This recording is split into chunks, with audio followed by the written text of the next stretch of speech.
What is going on, everybody, and welcome back to the new and improved and restarted Second Stringers podcast. Yeah, excited to go again. NFL season is just underway. Week 1 just finished and wrapped up last night. I'm looking forward to talking about it and kind of dissecting each game. So, as Paul is saying, we are recording right now the Week 1 reaction, recap, celebration video and podcast with which will drop on either Wednesday or Thursday, and then we will also be dropping on Friday or Saturday the Week 2 preview episode, excluding Thursday night because it's a terrible game and no one cares about Bucks Panthers. So Paul, I think everyone's excited to get talking about Week 1. It just happened. It's felt like Christmas, especially yesterday or on Sunday, watching all those games unfold. It felt awesome. Like it felt like I was a little kid getting to throw in red zone and do nothing all day. I studied, to be honest, but it was awesome. So the Thursday is always exciting, but I think the real holiday really feels when it's the first Sunday of the year. Yeah. I would kind of liken Thursday to Christmas Eve, where you're like, wow, Christmas is actually here, and it's a holiday, but it's not the full holiday, but you're excited about it. Like, you're like, wow, Christmas Eve is here. I'm with my family, whatever. But then the 25th is just a little different, and that's what the Sunday is. We get from 1 o'clock Eastern until probably about midnight straight of football, so 11 hours, and there's nothing better. Yeah, and you had the best gift you could ask for on Christmas night, if you're calling up last Sunday Christmas. I mean, we'll get into that in a bit, I guess. But if you want to start with kind of some of the first games that happened. So what do you think about the Green Bay-Chicago game? So the way we're going to do this quickly is we're just going to give like a headline takeaway from each game and then kind of talk it through. And starting with the Thursday nighter, as Paul's referring to, the Chicago-Green Bay, for whatever reason, everyone thinks that's the best rivalry in the league. So that's the one we got, even though it probably should have been the Super Bowl champions because of how terrible this game was. The Bears ended up losing at home 10-3. But my takeaway from this game, although a lot of people wanted to talk about Mitchell Trubisky and how bad he was or wasn't, and how inept their offense was and how questionable their play calling was, I think the takeaway from this is that Aaron Rodgers has a legitimate defense for the first time since 2010 when they won the Super Bowl. I think for the first time in a really long time, we're going to get to see Aaron Rodgers play with a even team. And the rest of the league's going to have to look out because he's going to figure out the offense. That Bears defense is unbelievable, so I don't really care that they scored 10 points. The takeaway for me, though, is that how just dominant the Packers defense looked. It wasn't like, although the Bears were making some mistakes, it wasn't like they kept fumbling in the red zone or like kept missing kicks. Like, they literally could not move the ball. Yeah. And so if Aaron Rodgers can get even half or like a third of that level of defense every week, this team's going to be really, really difficult to beat. Yep, couldn't agree more. And to build on Green Bay, they're not going to have a great week. Most teams don't, with new head coach on the team. Your first offensive week normally isn't great. So expect more later in the season. That's all I'm saying. Yeah, I think it's kind of ridiculous to try and act like there's takeaways for their offense, considering they're playing against arguably the best defense in the league with a rookie head coach. So to ask him to step in and put together a 50-point game or something like that is pretty unrealistic. But to watch how every single one of their free agent acquisitions just dominated, their rookies look good. Like literally every level of that defense just looked outstanding. Yeah. How they got to Darius Smith, Preston Smith, like all these guys. Like I don't know how they got these guys. I don't know why people are letting them leave, but it's really fun to see Aaron Rodgers with a team that actually is willing to spend money. Yeah. first time we've seen it. So yeah.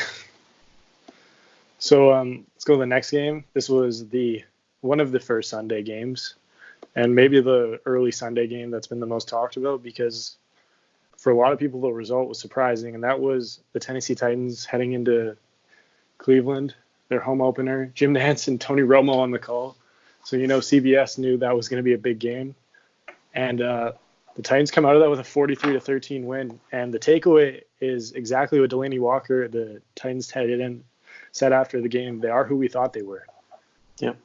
Everybody outside of the Browns fan base who looked at this team realistically noticed that although their skill positions are unbelievable, Baker's really talented, this team lacks in maybe the two most important areas, which is along the defensive line and along the offensive line.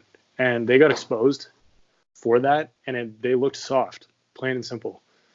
Yeah. And it's really interesting because I've never seen in my life a team win the AFC North that I would have called soft in any way, shape, or form. I mean, this is Ray Lewis's division and Troy Polamalu and all those guys. Like, this is their division. We're dating back. So now we're going to look at a Cleveland team that, they look soft, plain and simple. Their offensive line was horrendous. They can't block up the middle. Their tackle got kicked out of the game. They have no discipline. There's a lot more to be worried about in Cleveland than I think a lot of people are talking about. They're chalking it up as like a week one whatever, and they'll rebound from it. But I think there's a lot more that this game showed that the Browns fans and their team should be worried about. Yeah, I agree with you on that completely. My major takeaway was it was just about Cleveland. It was, what happened? They, on paper, they should be putting up Tennessee's 43 points. I mean, Tennessee's better than we thought, that's for sure. But, with that team, Cleveland should be having a bit of a better performance, I think. There's no excuse at this point. And that's nothing to take away from the Titans or what they did.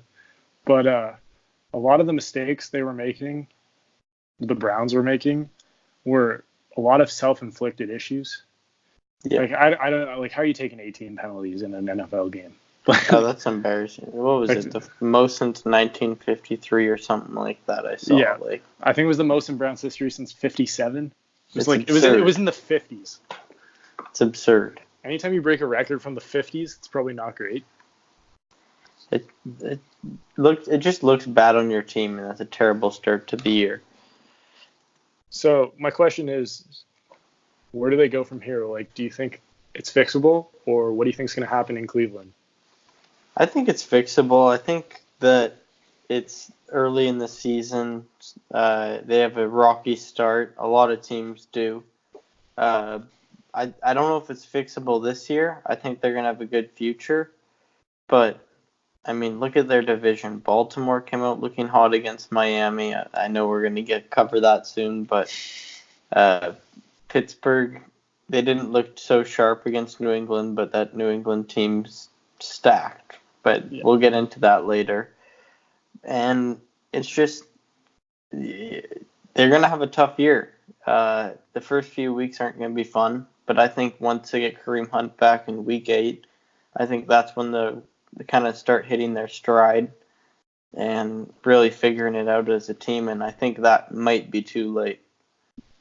What I'm interested to see is, it's pretty unusual that in week 2 of the season you have a must-win game. Mm-hmm. But I'm not going to call the game against the Jets this week a must-win necessarily. But I will say, if this team doesn't look any better, how is Freddie Kitchens not on the hot seat already?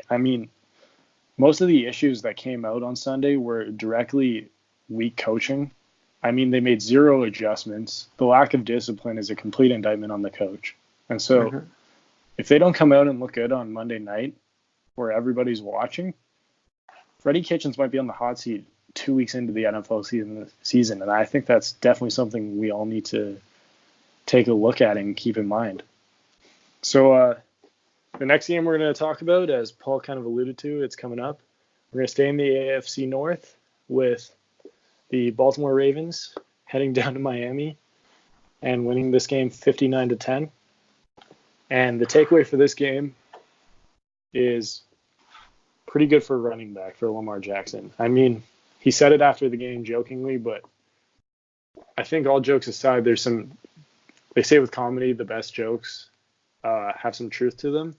That's why they work. And the reality is when Lamar came out of the draft, there were a lot of people, high-level people like Bill Polian, saying he should be looked at as a non-quarterback, as a receiver, a running back, whatever. People were making fun of the Ravens this offseason for basically looking like they're going to run an offense that looks like it is more fit for a service academy like Army than it is for an NFL team. And so for Lamar to come out, and I get it, Miami's horrendous, whatever. But for him to show out like that against a professional team like that was, I think, a really important thing for him, confidence-wise, and for the team. Just to be able to see Lamar come out and look like that was really important. Yeah, I mean, I completely agree with what you're saying. I think he showed that he can be a legit quarterback in the NFL. Yeah, it hurts watching Miami, my team, take the L like that. I see 14, maybe 15 more of those in our future the next few months. But, I mean, what can I say? Lamar Jackson's a freak. He's an unbelievable runner with the football. He showed he can be an unbelievable passer. And, yeah, I think that he's legit. Yeah.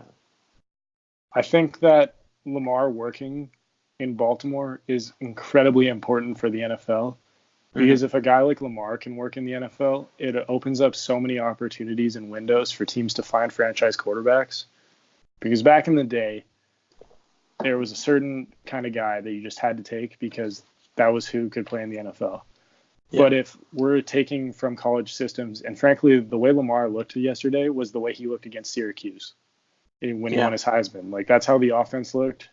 Wide open, throws up the seam. I mean, he wasn't running as much, but the way he was throwing the ball, and granted, like, he looks way better throwing the ball, and that's a huge benefit to the Ravens. But at the end of the day, if a guy like that can succeed in the NFL at quarterback, that's a huge win for the NFL because the wider the range of talent at that position is just incredibly important for a league that is so dependent on that position. Yeah, well, look at guys like Kyler Murray. I mean, he's one of those guys that definitely benefits from that. And even in the future, a guy like Sam Ehlinger out of Texas, who's an unbelievable quarterback. He might not be super high in the draft before just because he runs the ball so much, but he's good at that. And an NFL team might look at that. Exactly. There's tons of these guys. And they have bright futures. I'll say that. That's for sure. We'll see if they can keep it going, but a really positive start for an organization that has continuously proven how well run they are. So it's hard to bet against them, even though it may seem like we should because of the offense they're supposedly going to try and run. But they've proven time and time again how well run they are. So I don't know how we can really bet against them. Mm-hmm. So the next game we're going to go to, I think definitely one of the more surprising outcomes on Sunday that kind of got lost because it was in the early window. It wasn't who won. It was how dominant it was. And that was Atlanta heading up to Minnesota to play in the Dome. And this game was never close. Like, this game, the final score is 28-12, and Matt Ryan did his usual 300 yards passing, 2 touchdowns, where it looks like he played well, where this team was horrendous for the first 3 quarters, and Minnesota completely imposed their will. And the takeaway from this game, I don't think you can go all against Atlanta. I think this, like we were talking about how Cleveland, sometimes in week 1, there's a game where you just get shocked and whatever. A team's way better than you thought and it's whatever and you'll regroup.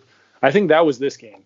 I think Minnesota got back to what they looked like in 2017, especially on defense. And I don't think anyone expected it.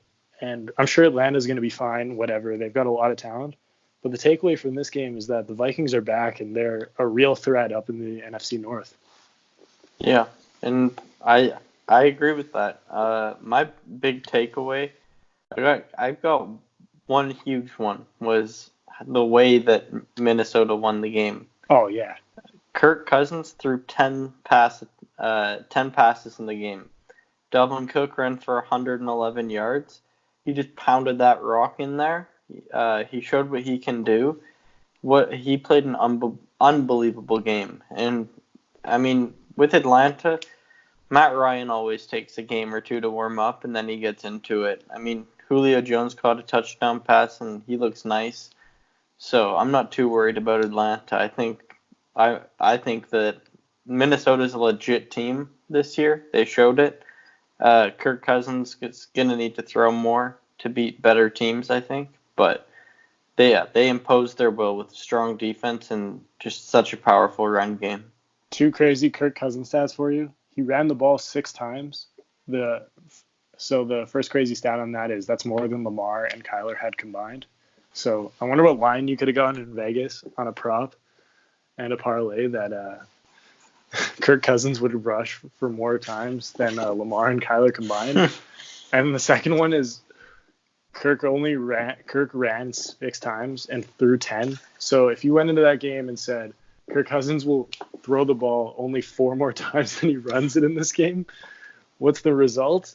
I don't think you would have guessed a blowout win for Minnesota. Gary Kubiak's offense looked fantastic. I'm sure Mike Zimmer was unbelievably happy. He's the kind of guy who never wants to throw the ball, and they damn near did it in an NFL game.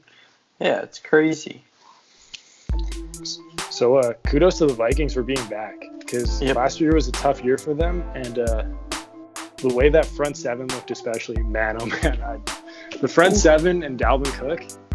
Dalvin Cook looked like he was a professional playing against high school kids. Like, it was legitimately not fair on at least 5 times he touched the ball. It was like, so it was unbelievable to watch. If he can stay healthy for the first time in his career, I mean, I think the Vikings can absolutely win this division again. After, I think, definitely a step back last year.